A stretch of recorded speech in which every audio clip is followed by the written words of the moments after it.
மக்களே, அன்னைஸ் கிச்சனில் இருந்து உங்கள் சசிரேகா சுந்தர். இன்றைக்கி மட்டன் கொந்தர கறியை வச்சு நோம்பு கஞ்சி தான் செஞ்சு காட்ட போகிறோம் உங்களுக்கு. இது பார்த்தீங்கன்னாக்கா பள்ளிவாசலில் செய்கிற கஞ்சி. இந்த மாதம் ரமலான் மாதம், அதனால் உங்களுக்கு நான் இதை செஞ்சு காட்டுறேன்.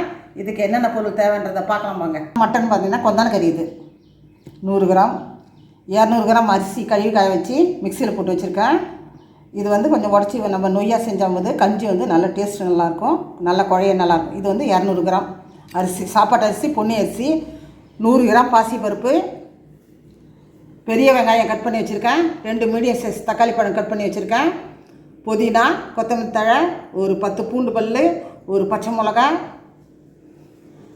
பட்டை, 2 லவங்கம், 2 ஏலக்காய், கொஞ்சம் சோம்பு தாளிக்கிறதுக்கு, இஞ்சி பூண்டு பேஸ்ட்டு, கொஞ்சம் ஜீரகம், மிளகு, வெந்தயம் ஒரு 1/2 ஸ்பூனு, தேவையான அளவுக்கு உப்பு, தேங்காய்பால் 1 மூடி தேங்காய்பால் எடுத்து வச்சுருக்கேன், கொஞ்சமாக கொத்தமல்லி தழை போட்டு கடைசியாக இறக்கிறதுக்கு. எப்படி செய்யுதுன்னு பார்க்கலாம் வாங்க. அடுப்பை வச்சாச்சு, அதே மேலே நம்ம குக்கரையும் வச்சுட்டோம். இப்போ இதில் நம்ம கொஞ்சமாக எண்ணெய் ஊற்றி, ஒரு 2 டீஸ்பூனு வெங்காயம் தக்காளிலாம் வதங்கிறது 2 டீஸ்பூன் எண்ணெய் ஊற்றி வச்சு, 1 டீஸ்பூனு நெய் பார்த்தீங்கன்னா குட் கொலஸ்ட்ரால்ன்றாங்க டாக்டருங்க. எல்லோரும் சேர்த்துக்கலாம், சின்ன குழந்தைங்கலேருந்து பெரியவங்க வரைக்கும் எல்லோரும் நெய் சேர்த்துக்கோங்க, உடம்புக்கு ரொம்ப நல்லதுன்றாங்க. இந்த சத்து கஞ்சி நம்ம தயாரிக்கிறதால இதில் 1 ஸ்பூன் நான் நெய் சேர்த்துருக்கேன். இந்த நெய் நல்லா காஞ்சிட்டு இப்போ கொஞ்சம் சோம்பு, பட்டை, லவங்கம், ஏலக்காய் இதை நம்ம சேர்த்துக்கலாம்.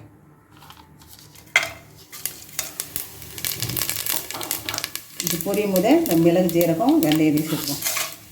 வெந்தயம் ரொம்ப குளிர்ச்சி, அதனால தான் இதை சேர்த்துக்கிறாங்க. இதில் இந்த கஞ்சியில் மிளகு ஜீரகம் நல்லா டைஜஸ்ட் ஆகும்.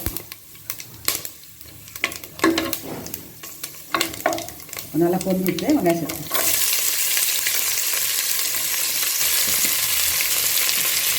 பச்சை மிளகா, பூண்டு இப்போ நல்லா இருக்கும்.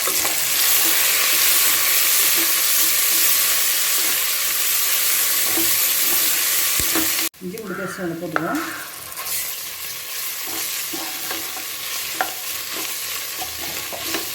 தக்காளி சேர்த்துக்குவோம்.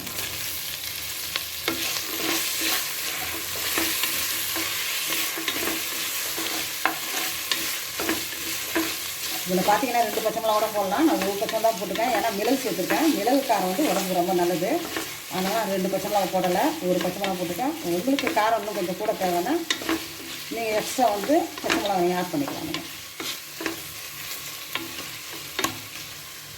கொத்தமல்லி தழை, புதினா சேர்த்து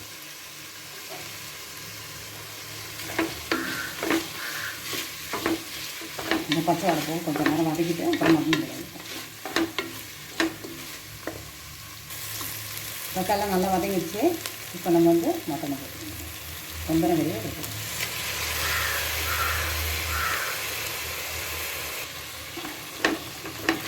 கொந்தர கறியை நல்லா வதக்கணும். கொஞ்சமாக மஞ்சள் போட்டுக்கணும். இந்த வெங்காயம் தக்காளிக்கும் மட்டனுக்கும் கொஞ்சம் உப்பு போடணும்.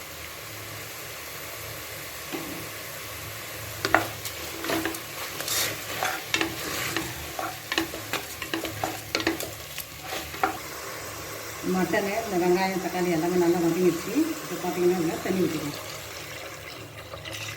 300 கிராம் எடுத்துருக்கோம். 200 கிராம் அரிசியும் இந்த உடச்சது 200 கிராமும். இப்போ பார்த்தீங்கன்னா நான் 1 லிட்டர் அளவுக்கு தண்ணி ஊற்றுறேன்.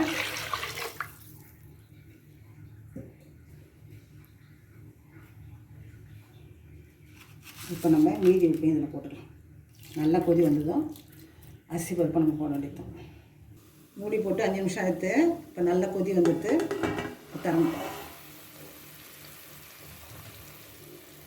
பாசி பருப்பு, இந்த நொய்யையும் நம்ம நல்லா கழுவி வச்சுருக்கேன். மறுபடியும்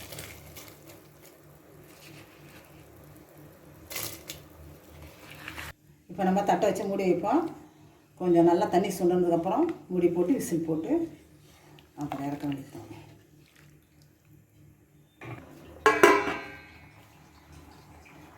5 நிமிஷம் ஆகிடுத்து. இப்போ நம்ம தட்டை திறந்து பார்ப்போம். தண்ணி பார்த்திங்கன்னா சுண்டிடுச்சு.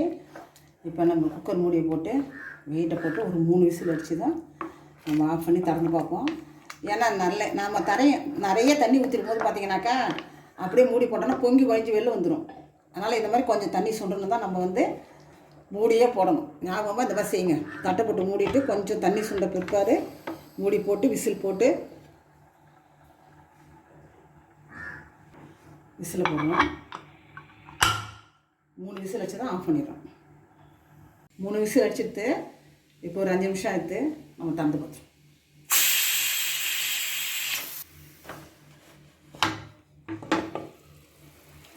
சூப்பராக மணக்க மட்டன் கஞ்சி ரெடி ஆகிடுது.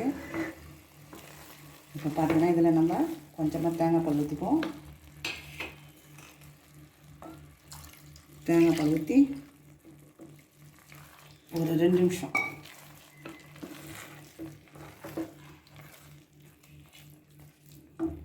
கொத்தமல்லி போட்டுப்போம். 2 நிமிஷம் கொதி வந்ததும் நம்ம ஆஃப் பண்ண வேண்டியதான்.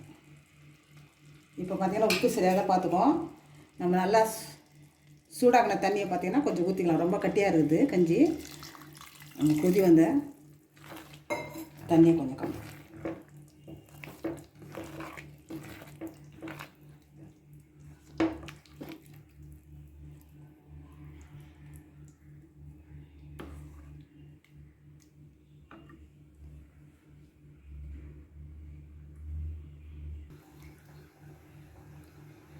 கஞ்சியில் நம்ம தேங்காய் பால் ஊற்றணும். தேங்காய் பால் ஊற்றி ஒரு கொதி வந்துட்டு ரொம்ப திக்காக இருந்த விட்டு கொஞ்சம் சுடு தண்ணி கலந்துக்கணும். நீங்களும் அதே மாதிரி பார்த்தீங்கன்னா ரொம்ப திக்காக இருந்ததுன்னா கஞ்சி அதில் நல்லா கொதிக்க வச்ச தண்ணி தான் நீங்கள் ஊற்றணும்.